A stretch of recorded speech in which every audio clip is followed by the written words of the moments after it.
Wasabi forever. Stand for something. We appreciate the blessing, bro. Let's go.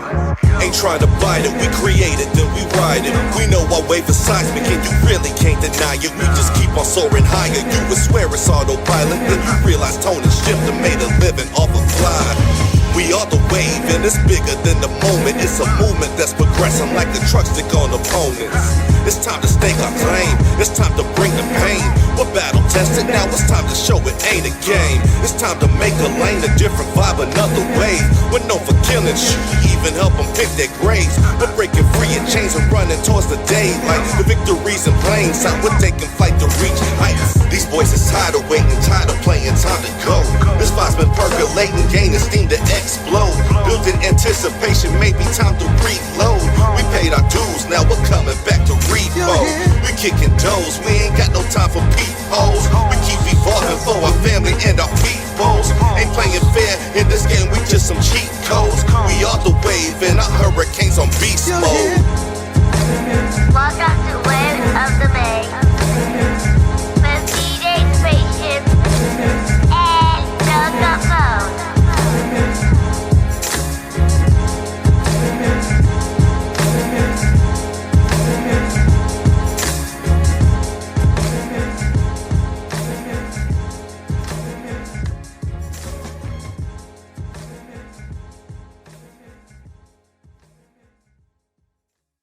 What is going on, world? This is Tone Capone. I'm holding it down for Waves of the Bay, and I just want to welcome everybody to the podcast, episode number 2, holding it down for Tampa Bay and everything Tampa Bay related. This is Waves of the Bay, the podcast. So once again, I'm Tone Capone. I spell my name with the K, as y'all can see on the screen there, see on the logos back there and all that. Shout out DJ Spaceship, my partner in crime. He's out there in orbit right now. But I'm going to be talking to a few of my friends tonight, and I'm pretty excited. So I was cool until they came onto the live feed. Now it's like, all right, now it's about to go down. So I want to go ahead and welcome you guys to Waves of the Bay, the podcast, episode number 2.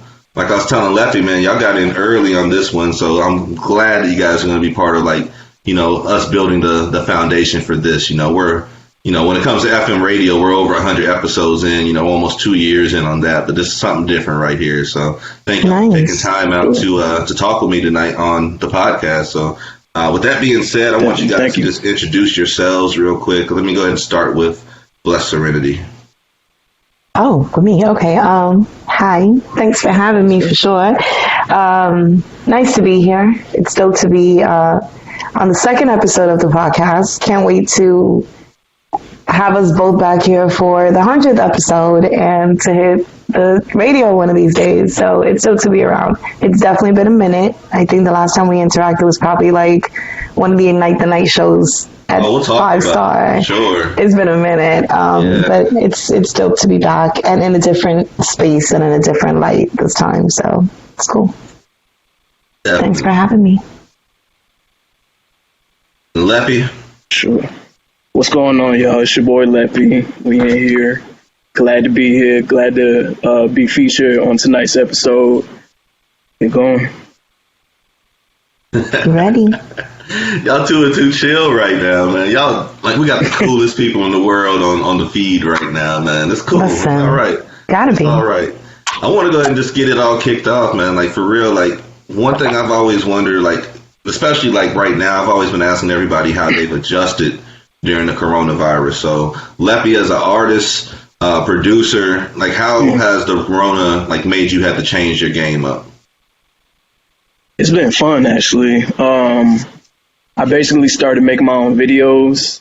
You know, I figured if we're going to be in quarantine, I might as well come out of it with a new skill. Mm-hmm. So I just put in probably like 4 months out of the whole 2020, just learning, just looking at videos on YouTube, trying to figure out how to, you know, adapt different styles, buying different equipment to, you know, make the process easier and everything. And it's been going pretty well. Honestly, I've been like transitioning to getting beats from other people. Okay. Just to, you know, maximize my time. So I figured, you know, if I still make my own beats, but I figured if I get beats from other people, then, you know, I'll have more time to, you know, crank out songs pretty much. So, yeah, it's been fun. I've been just focus, laser focus, getting bars better and everything like that. The whole nine. That's what I like to hear right there. What about you, Bless? I've been chilling. The complete opposite. The pandemic affected me in a completely different way. Obviously, I'm a parent, so automatically that's going to put a lot of limitations on not only what I can do, but also my time more than anything. Because it went from kids are off at school, great, see y'all in 8 hours, to y'all home all the time. Okay, so that really did take up a lot of my time. I finished my book finally. I got one version of the art. I got one version of the artwork for it, but I wasn't too satisfied with it. So I am taking inspiration from, this dope artist here. I'm trying to teach myself some skills so that I can do my own cover this time, because I think it'll add to the personality of the book if I do it myself. Like, it kind of completes the story if I do it myself in my own little personal journey with that. So I've just been doing that, focused, staying healthy, because it's been wild out. But stepped out for Loud on 7th. That was an experience. That was amazing. We did Soul on Fire. Second event produced for the festival. It was amazing. I mean, the level of skill set was crazy. The artists, each one, like, it was just back to back to back. Let's go ahead and dive into amazement that right now, because how did you even get to become involved with Loud on 7th and also become one of the curators behind one of the events? Because that was a major event with major talent across the whole bill. Yeah, it definitely has been putting Tampa Bay on the map. We started in 2019, and it was an idea that Buckwheat and H came up with, and it was just like, we've been thinking about this for a while. Let's see if we can make it happen. And, H and I have worked together. I don't even remember which event it was, but, we had said that. We spoke one day. I'm an event planner, a certified event planner in both social and corporate events. So just speaking and going down the list of what was going on for 2019, I'm like, so you're not going to have a poetry event? Like, how are you featuring all of the different aspects of artistry in Tampa, and you're not giving spoken word, like, a stage? And it was weird, and it was different, and I was scared out of my mind, because I'm still the newbie. Keep in mind, like, I've only been in Tampa Bay for going on 4 years, and I only really actively performed for a year and a half. I don't even perform anymore. So everybody was like, who's this? Where's she come from? Like, you just got here and you're speaking out for spoken word. Like, what? And it was amazing. The turnout was crazy for year one. Literally, like, people standing outside, couldn't get in type thing. Nice. Year two, we moved it to a much bigger event with we went to Crowbar. So, Crowbar, going from Drip E-board to Crowbar was insane. But it didn't exactly work out how I planned it. We are still very real in the middle of a pandemic. And I had 4 out of 6 poets text me their positive COVID test, and it's like, hey, if I'm still positive but I wear a mask, can I come? Like, nah, son, you staying home. Like, you cannot come in now. So that kind of changed the dynamic of the event a little bit. It was supposed to be Soul on Fire, a poetry and R&B experience, and I only had one spoken word artist. So then again, she was insane. Did you put on your number 45 Jordan? And I did not. Environment? I did not. I did not. I thought about it, but that night, it was just so overwhelming with everything else that was going on. I really wanted to be there for the artist, that took the stage. Everybody was just so great that I was just engulfed in their awesomeness. Like, there was no space for me to take anybody's shine that night. It was great. So it was a dope experience.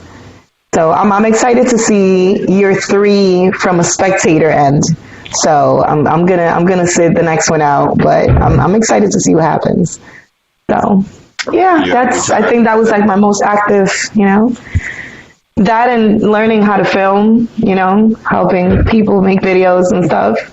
But other than that, right there too, people don't understand. Like, shameless self plug, like, goes into this type of stuff. Like, you pay a videographer, hundreds of dollars for video, an interview, just an advertisement or a commercial or anything, So you start doing that on your own, and you actually save out all kinds of money. You get to, enhance your artistry on top of that, and get to do things how you want it to be done. And it's a major thing, Mm-hmm. For sure. Over there, sir? Why my phone is playing? Yeah, I don't know why my phone is playing out of nowhere. I'm looking at him like, sir. I'm just watching him. This is the Waves of the Bay podcast, episode 2, speaking with Blessed Serenity and talking with Leppi as well. So you've actually fallen into being an artist manager now as well? Listen, I don't know what's going on right now, to be honest with you. I do have A&R experience. My actual background has nothing to do with poetry. I was an assistant A&R manager for Sony Latino back in 2001 in the Bronx. Like that's my origin story. And I did A&R for them for about 9 years and I ended with a small Spanish label called Prestige Records. And I went from doing that to doing album release parties, and that's where I started my passion for event planning. And from doing album release parties, I started actually going in the studio and writing with people. So then I got into ghostwriting that way. So my background actually has more to do with the behind the scenes of events and music and poetry, but it all comes down to writing. But now I'm ready to step into a different light. I purposely have not performed in a while. I'm perfectly cool with that. Today, actually, there was an interview that aired with the J. Rose Experience, and I think I did that in May, and I was like, man, that was like the last time that I actually, recited anything for anybody. So it was interesting to see myself back in that space. But I like helping artists. I'd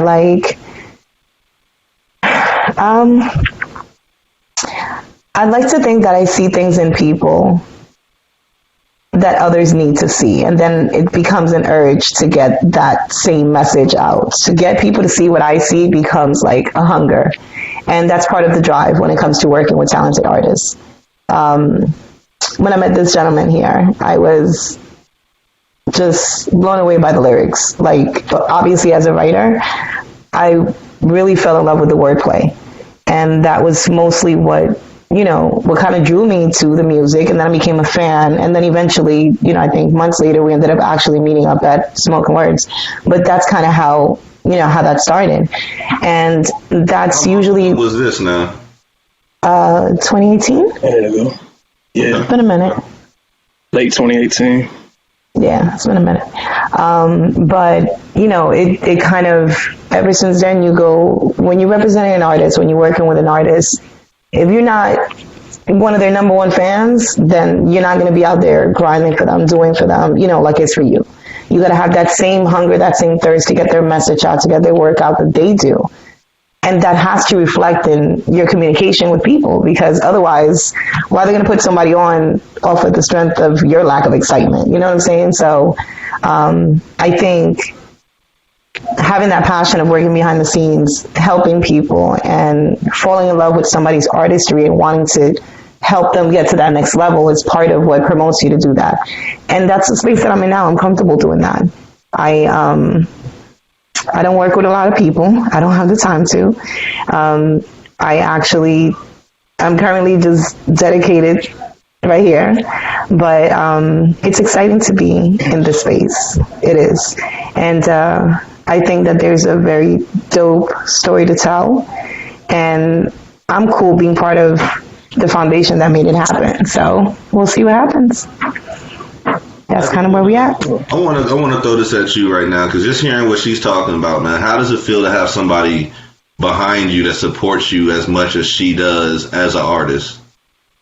I definitely appreciate every single second of her help. Like, throughout my whole, let's say, career of making music, I've always wanted to have, somebody like a team-based kind of situation, but it's always been all throughout life, everything's falling back on me.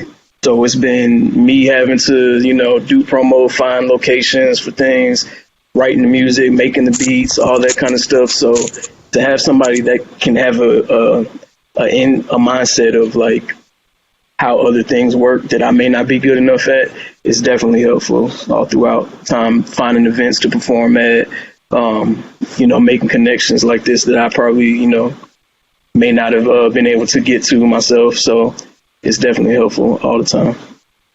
Did you get to perform at Loud and Seventh as well? Yeah, I did. I performed 3 songs. One song with Samaria.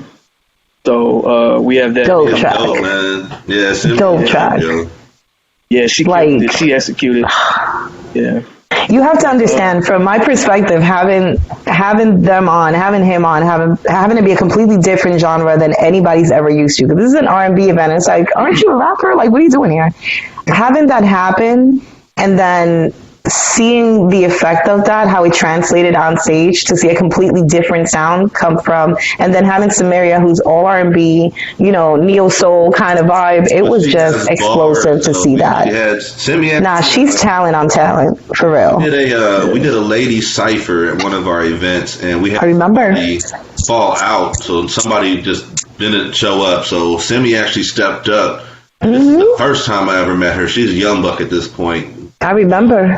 Very ripe in the game, but she did her thing. And then the second time we seen her, she did way better, which means that her dopeness is not closed off to taking constructive criticism. You know what I'm saying? For sure. Nah, wait till you hear this track, though. It's going to be fire. I need to hear all this shit. It's going to be fire. Yeah.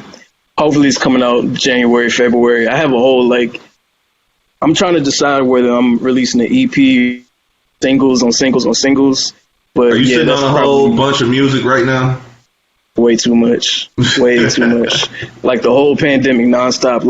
There was probably a 10th month time to where I just didn't show up on Instagram and online basically for a while, because I was basically working behind the scenes nonstop, trying to get everything lined up, artwork, videos behind the scene, because I don't know, it's kind of weird to release a song now with just the song instead of a video. So I'm always thinking of the video concept, as I'm either writing a song, or last night I was even listening to a beat and I don't even have anything written to it and I already know what the video is looking like. So yeah, I'm always thinking of that. So tons of music that I'm sitting on.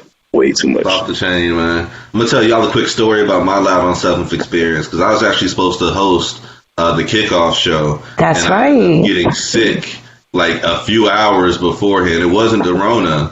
I think I just had a stomach flu. I just got back from Kansas a few days earlier, and because I'm from, and it's cold as fuck up there. It wasn't really cold like that, but I'm a Floridian now, so right. I got getting sick on the way back. So it's noon the day of, and I just felt off.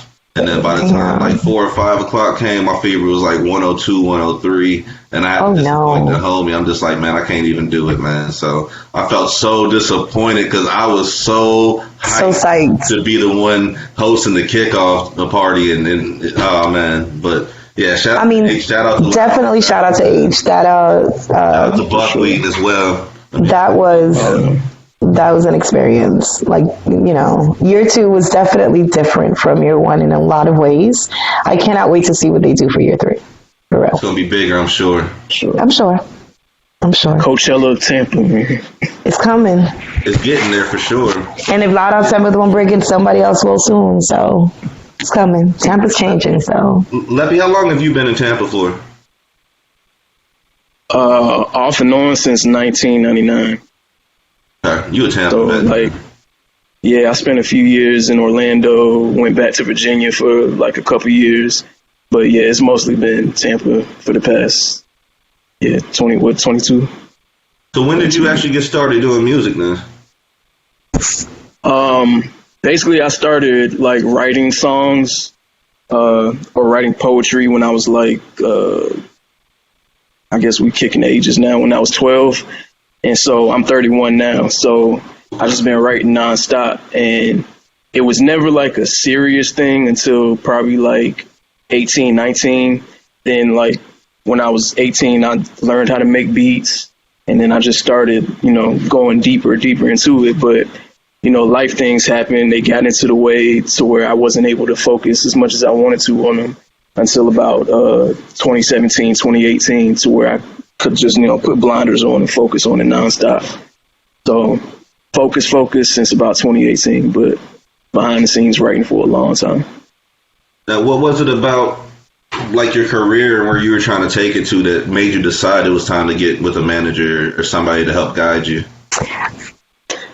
I mean, besides her dopeness and, you know, her abilities to execute things and all that kind of stuff, hype. This is a rarity, y'all. Like, I got to take this in because this don't happen often. So, Hey, take them roses while we got them. listen, Yeah. before they wilt in 5 seconds. Yeah, but like basically I found myself in a loop more or less. Like I do computer programming. Like I'm like 6 credits away from having a computer science degree.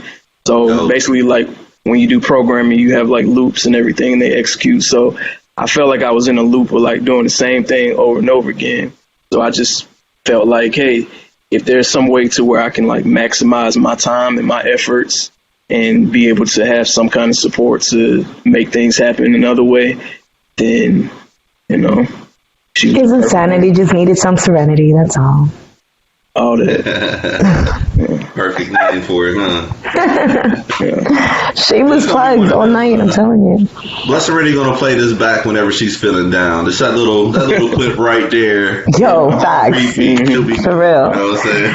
For real. Clip out those 30 seconds. Right, that's all she needs. Skip the rest of the damn interview. That shit right there is on point. Yeah. Waves of the Bay podcast, episode number 2. We got Blessed Serenity. We got Leppi. We've been talking with them just about everything so far. I want to talk about what I want to talk about. I want to talk about verses. Actually, y'all watch the verses? I have I watched some of them. some. Did both of y'all watch the KRS Kane one? I watched it. Yeah, I didn't watch the whole thing. Not the whole thing. Yeah. I'm not gonna lie to you. That's my time. Which is the one? There was only. Oh, the what was it? Oh my God, the reggae one. That was the only one that I like tuned in beginning to end because it was it was a party. It was like house parties in the BX back in the day. It was just crazy. Like I loved the whole vibe to that. But I'm not, you know, I follow who wins and, you know, take like song for song, but I haven't like sat there and tuned in to like really have an opinion. I know I missed out. I'm very surprised with you because we're talking about 2 pillars of New York. Yeah, no, for real. I was mad when I found out about it. Icons of hip hop. I'm surprised you ain't tuned in for that, man. What? He said, listen. What'd you say about it was out of your time for what? I guess I gotta prep these questions before I ask them, huh? Nah, the last full one I watched was the not the KRS one, the Dipset Jadakiss one. That was amazing, actually. Hey, KRS and Kane was even better than that, but yo, Jadakiss killed all of them motherfuckers. No, like that was the Jada show. Like bring the casket out type shit, man. He murdered the whole scene, like for sure. There was some character, like I was just like, why is Santana even here? Like I get it, you're free now, so you got to show face. But it's like, why was he there? Cameron was a clown the whole time. It was dope seeing everybody together though, and I cannot wait for that concert. I'll tell you that. That's one concert that I'll be hyped to go to. Like the way that they just laid that out, that foundation that they put out for that concert. Oh yeah, that's gonna be lit. I plan on being there. That's gonna be fun. Hoop earrings on and all that shit. Door knockers, you know. Yep, Tim's whole thing. Yep. The Versus tour probably gonna be the new Millennium tour and all that. Like Millennium, Scream, all those tours. Watch.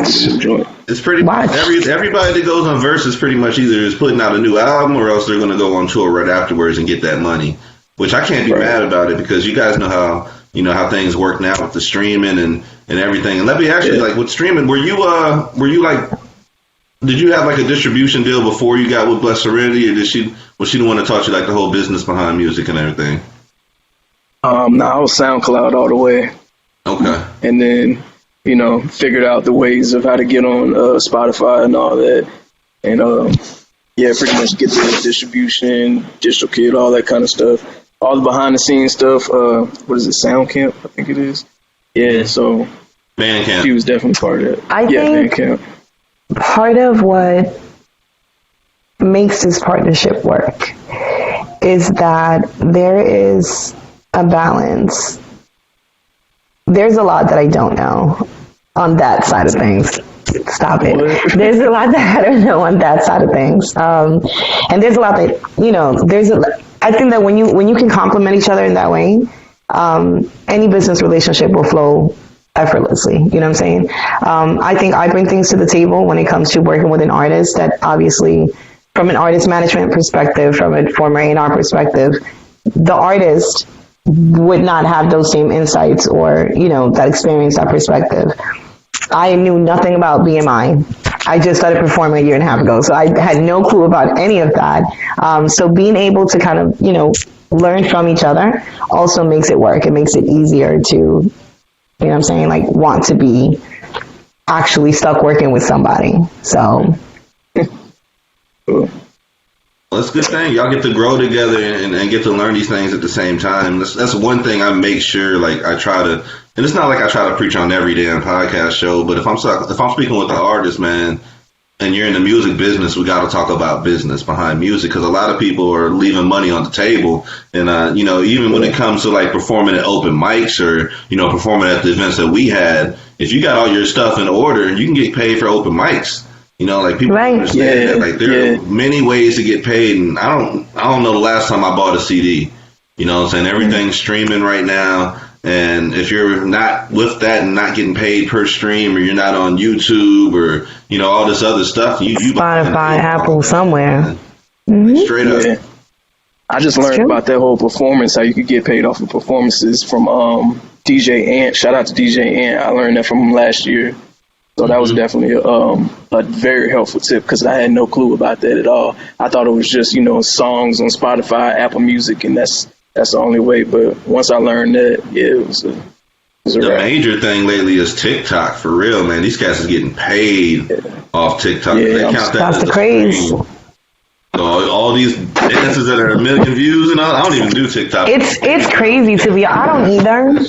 I see TikToks on people's stories, to be honest with you, and I have a TikTok account, but I don't go out. Listen, I'm not that coordinated. I'm not doing videos. I don't believe you probably got a secret account up there. I promise you, I don't, and I want to do that because my daughter, my daughter's 12, so she's at that stage now where she she thinks she's cute and she wants whatever. We might do it one of these days, but it's amazing to me, even, and the age gap, working specifically with him, the age gap is evident, because I'm 39, he's 31. I come from a completely different background, and how you made money back then was entirely different from how it happens now. So it's, it's a little wild to me. Even now, we're still very much in the age of YouTube, and it still takes a lot more to get 1,000 views on YouTube than it does on TikTok. You can go viral, ridiculous. It's just crazy how fast you can go. It's like dynamite, just the powder and the lighter thrown. It's just insane. And you can pretty much monetize anything nowadays. You just have to find, it's either you find your, what is it, your niche, right? That's what you're saying? Your niche. My Latina's coming out, yeah. So it's either, me to pronounce get it. Listen, this Boricua from the Bronx is going to mess it up every time.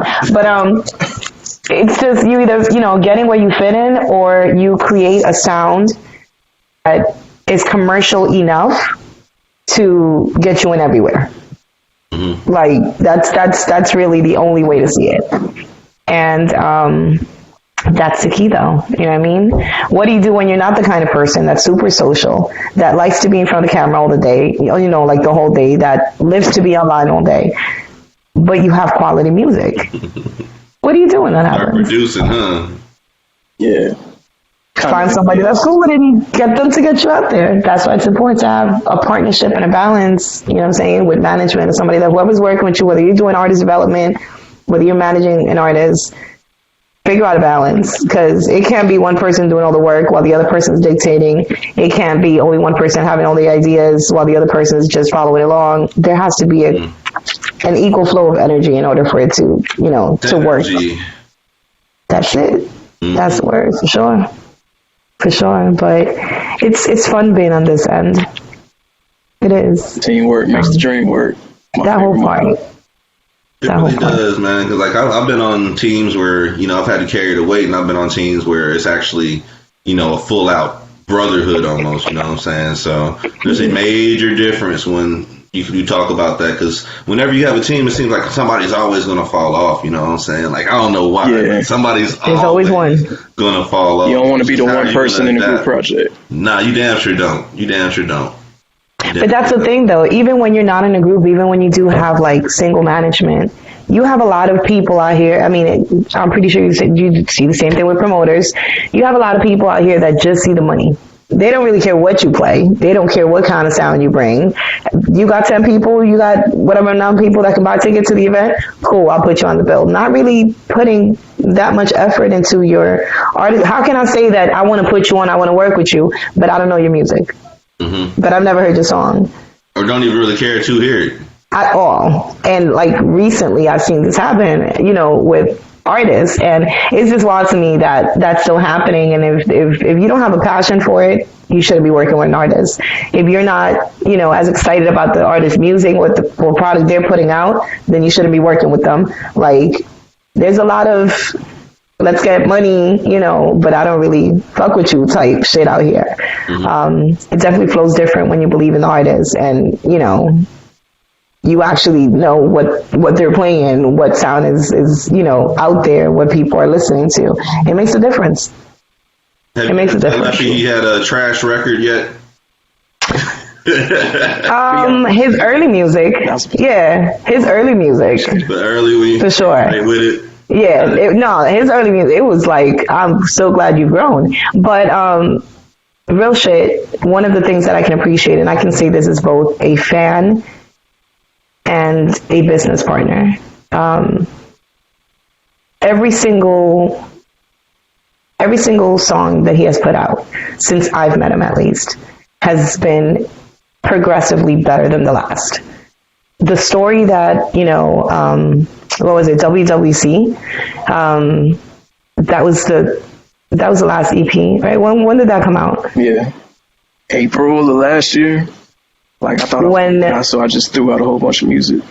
It was like the most emo, like, I kind of want to kill myself, I'm depressed, but then it's kind of like there's a comeback story. Like, listening to it beginning to end, it tells a story. And you can see how the artist literally, like the Phoenix and shit, just came back from a really dark space of, I don't know if I want to create. I don't know if I want to be here. I don't know if I belong here. I don't know how much more time I have left to the story of redemption, at the end, where the person survives. And then the next single is, I don't really give a shit. I'm not trying to be a role model. Like, I'm just out here doing me, and I'm going to be dope doing it, whether, you taking lessons or not. I don't really care. That's not what I'm doing it for. That in itself was an inspiration.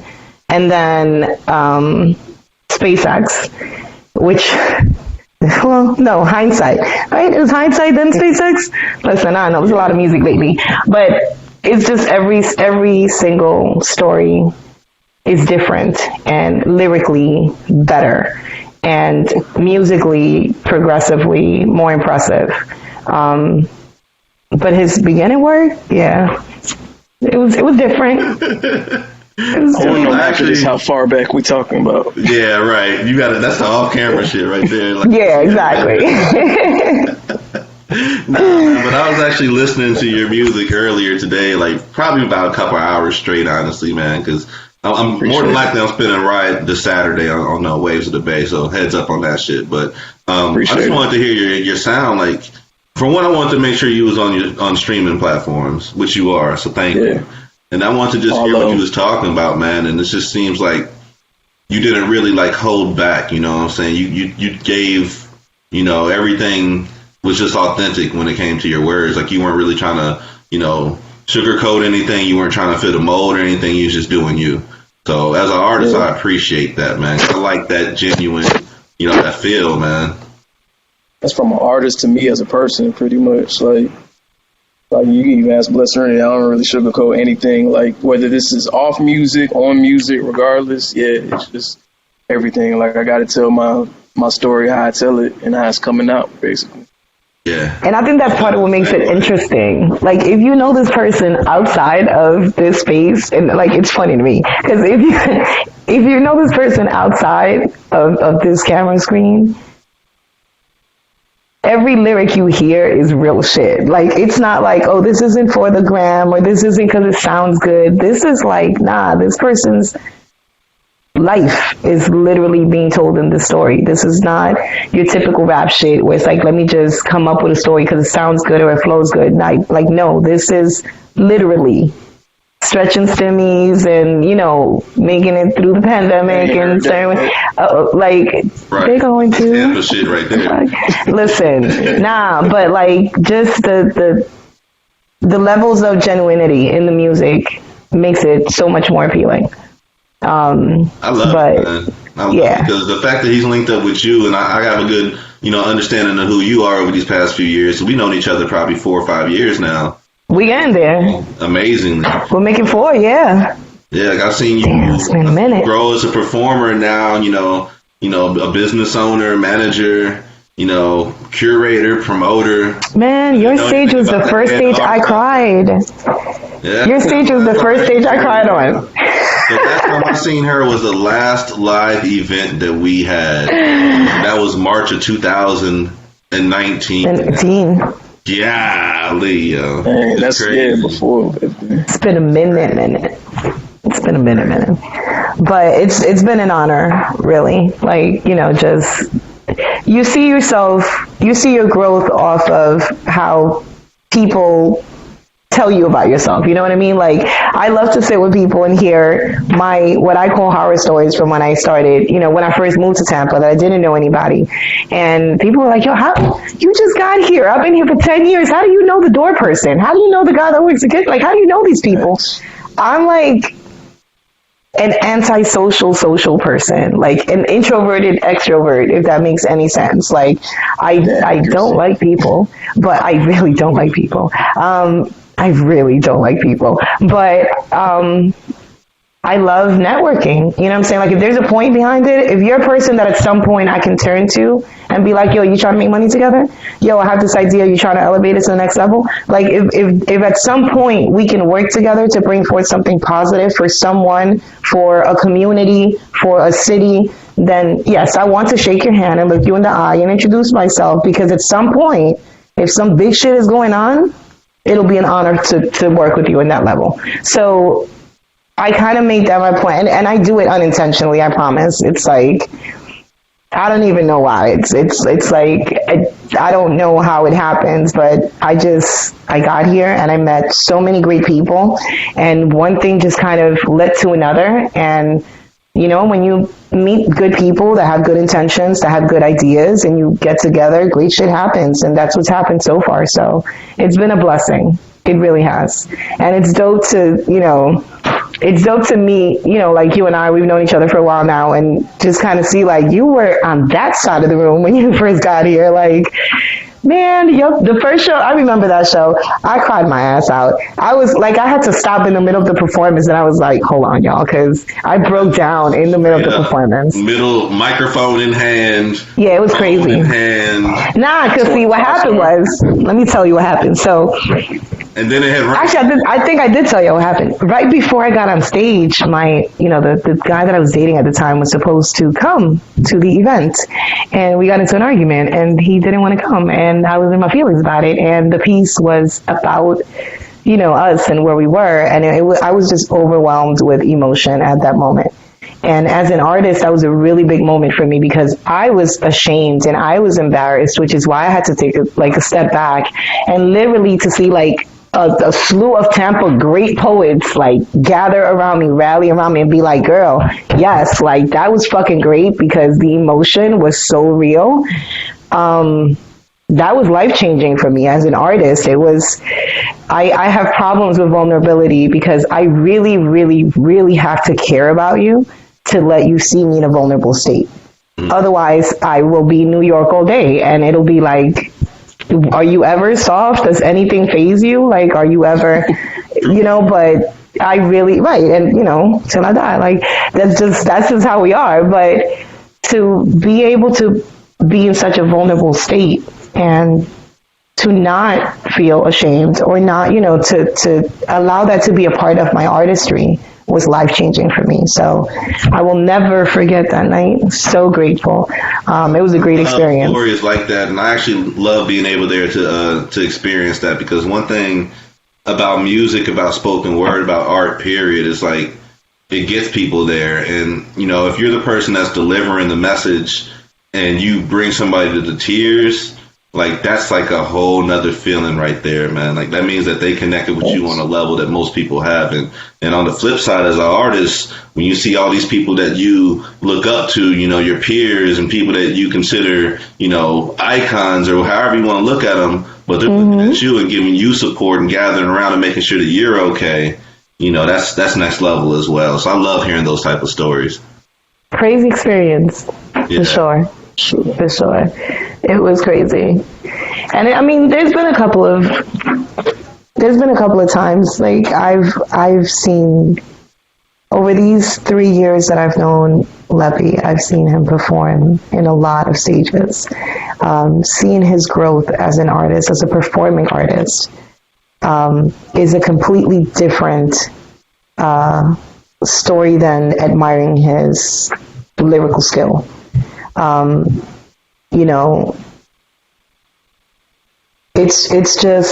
It's really dope, just like you're saying. It's really dope to see somebody struggle with, certain things at the beginning or lack confidence in a certain area, and then literally be at a point where it's like, I'm just going to put it all out there, and you're going to take all the smoke, you're going to take all these emotions, whatever story I'm telling you, you're going to listen to it.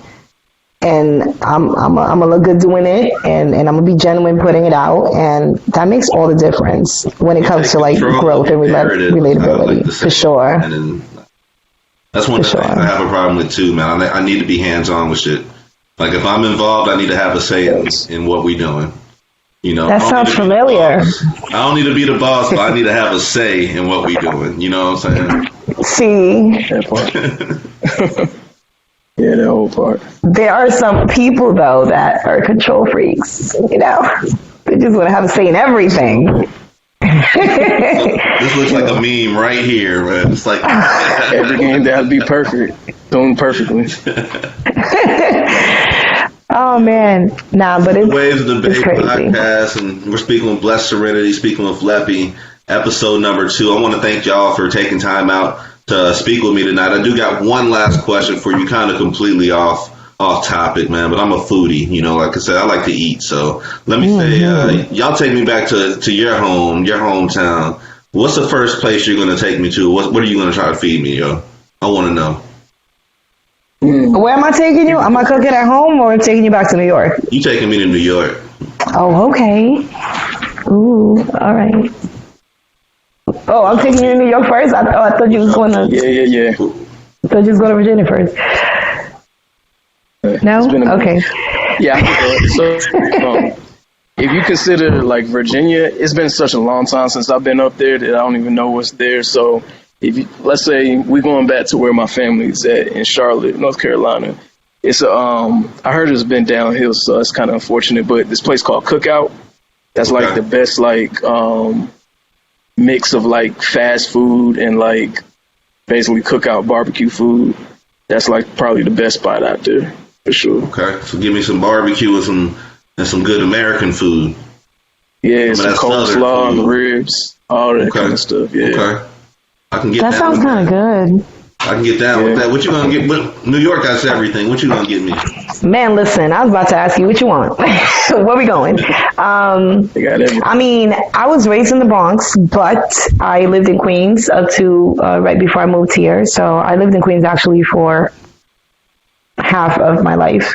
I don't know, man. Like, I think New York and I think pizza, and I would have to take you to Gabby's Pizza over on Hillside Avenue.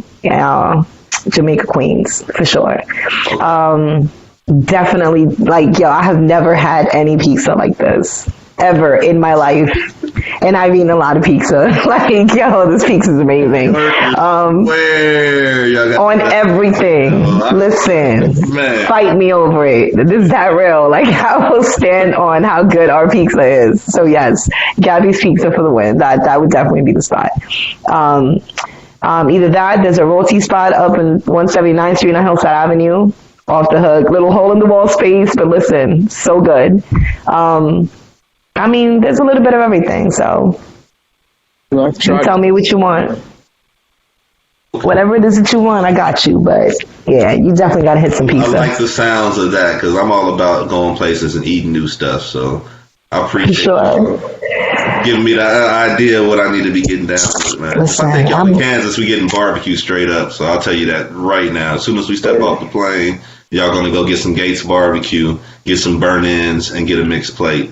And that's that sounds exactly good. what y'all going to get. The way my stomach just turned. Look at Spaceship's Facebook, and he has like a whole, homage to Gates barbecue. So y'all doing dry ribs, some sauce, or what? What we doing? Oh no, it's they give you the sauce. They give you the sauce on the ribs and also on the side for me. I need extra sauce with pickles. Lather it. You know what I'm saying? That's the secret. Wait, talk to me about these pickles. What happens? I'm like, wait. Give y'all all the games. I can't give y'all all the games.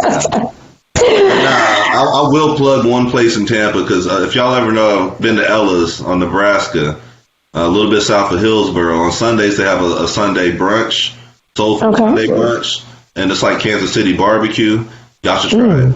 Really? It's close enough that I will stop by there, every few months and grab some to get a little fix. So you know what, man? I'm gonna trust you, and I'm gonna tell you, and I'm gonna tell the world, I'm gonna trust you. There was this one time. Actually, he knows because he likes them too now. There was this one time where I was like, yo, everybody's talking about this burrito tacos. Somebody tell me where to get the best tacos. Where can I get the best tacos? My man came on my Facebook post and he was like, Tacos Loves California's. Shut everything down. Forget what everybody's saying. Go there.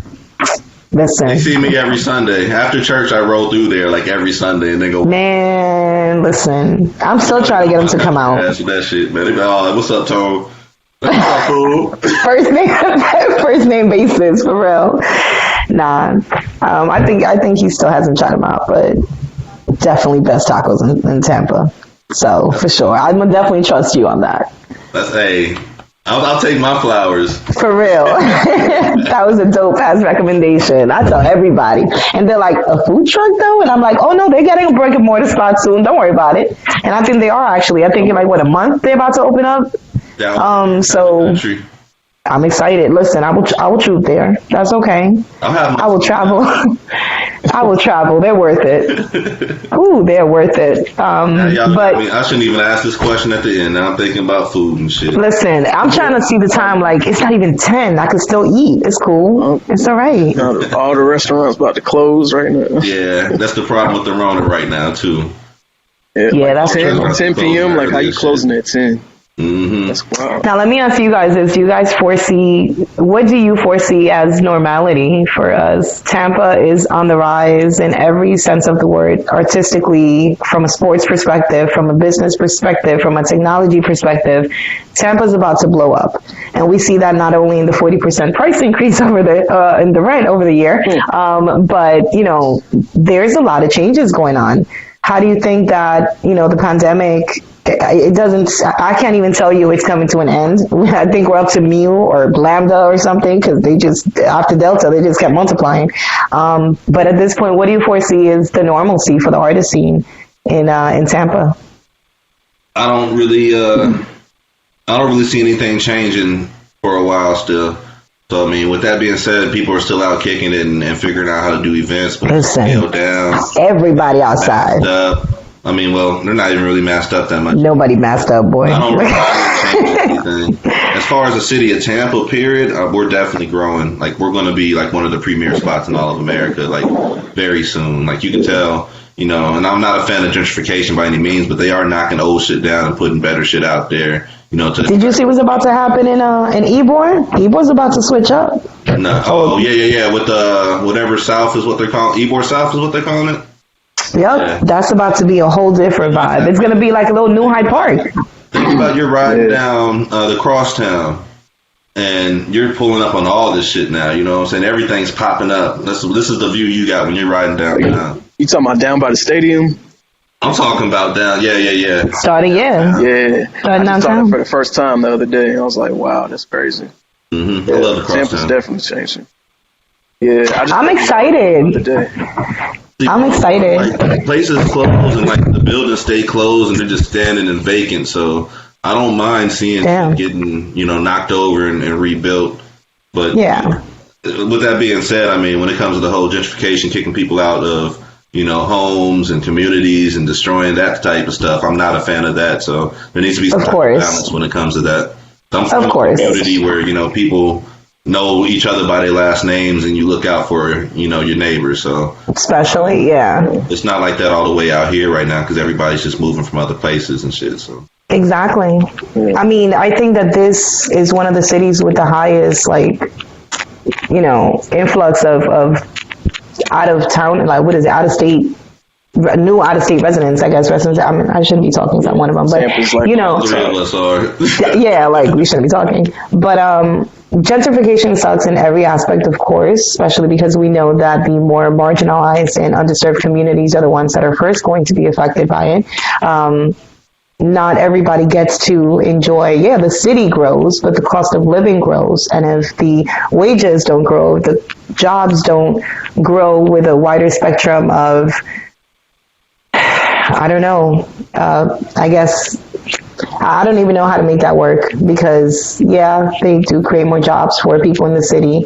But there's a lot of people that don't want to go out to work right now. There's a lot of people that are still afraid and are comfortable, working from home. My job, I had to do my FWA agreement today. I have to go back into the office 2-3 days out of the week. And it's like, damn, I was chilling at home. I know people that are quitting and are like, nah, I'll figure it out. But, the way that this state is working, you're either going to be homeless or you're going to find yourself working because that whole vaccine mandate on top of things too. I mean, that's not making things better. It's not. And I mean, we could get into that whole conversation because that's a whole other, there's just so many things overlapping right now. But I think that the bottom line is that Tampa's coming up no matter what. It's just a speeding train at this point. And, I hate to say it because I was not a Brady fan, but he's starting to grow on me. But it kind of did start with Brady coming to the. I know. Fix your face. I know, but this shit. I know. I know that sounds like fix your face. But it kind of is snowballing. It kind of is, and there's just so much dopeness. I mean, listen. I'm so in love with this city right now. I'll forever love New York. I will forever be a New Yorker, forever. I have not gone back since I've gotten here. I don't see myself ever living there again. I love everything about Tampa because it gives me that combination of home. You know what I mean? It's becoming a big city. When I moved here, it was already big, but it wasn't what it's about to be. And to witness that transformation is going to be dope. So I'm excited. Right there too, it's very cool. Right there. For everybody that's doing stuff like us, let's pretty much be in position and be ready. Because for sure, when it pops off, you don't want to try to start getting ready. You want to be ready to attack and for sure opportunities. And when you have artists, you know what I'm saying? When you have artists who are concentrated on doing both, you know what I'm saying? Who are holding down the business end of things, making sure that the money's being made during the day, and then at night still being creative and putting out good content. Because the artist scene in Tampa, there's quality in a lot of places right now. And I think that there needs to be a combination, another conversation that needs to be had. There needs to be a combination of promoters need to stop telling people, just invest in yourself. Not everybody got it, my nigga. We're in the middle of this pandemic right now. So, you know what I mean? Investing in myself does not, I have $300 to perform in your event because I got to pay the rent this month. You know what I'm saying? Not everybody has it right now. So there has to be a conversation where it's okay, real shit is about to be happening. How can we both work together to make this happen so that we can all eat? Because there's enough space for everyone to eat. Right there. It really is. The podcast episode. So let's listen it like this. Right now, I want y'all to drop your social media information real quick, and we'll do it like that. Cool. Let's go ahead. You start off. Yeah, go ahead. All right. You can find me anywhere at Leppi_VAFL. That's LEPPI_VAFL. I'm on all platforms, Spotify, Apple Music, all the streaming platforms, Tidal. I barely go on Facebook. I'm on Instagram. I've been on Twitter a lot lately. I'm still trying to transition to TikTok, but yeah, find me pretty much anywhere on there. You can find me on Instagram. My personal is Blessed Serenity _BLESSEDSERENITY _ and then I have my artist page, which is The Blessed Serenity, THEE Blessed Serenity. You can find me on Twitter. That's where I'm most active. Just don't judge me on the shit that I say, but Blessed and Serene is my handle. So find me there. But this was dope, Tone. Thank you. Thank y'all for taking time out to talk with me. Episode 2 of the Waves of Debate podcast. I'm Tone Capone. Once again, I spell my name with a K. Y'all can visit me on my webpage, www.tone-capone.com. If you spell it with a C, you will not see me. So make sure you spell it correctly. You'll get right to my webpage. It should be right down here. So, not that, hey, hold up now. But,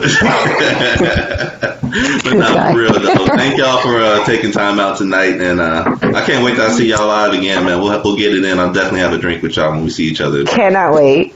For sure. Appreciate it. Cannot Appreciate wait. having us. And to the world out there, thank y'all for tuning in to episode 2 of Waves of the Bay podcast. We'll catch y'all the next go round. Once again, peace out. Bye. It's Kino Sabi forever. Stand for something. We appreciate the blessing, bro. Let's go. Ain't trying to bite it, we create it, then we ride it. We know our wave is seismic and you really can't deny it. We just keep on soaring higher. You would swear it's autopilot, then you realize tone and shift and made a living off of fly. We are the wave and it's bigger than the moment. It's a movement that's progressing like a truck stick on opponents. It's time to stake our claim. It's time to bring the pain. We're battle tested, now it's time to show it ain't a game. It's time to make a lane, a different vibe, another way. We're known for killing shit, even help them pick their graves. We're breaking free in chains and running towards the daylight. The victory's in plain sight, we're taking flight to reach heights. These boys is tired of waiting, tired of playing, time to go. This vibe's been percolating, gaining steam to explode.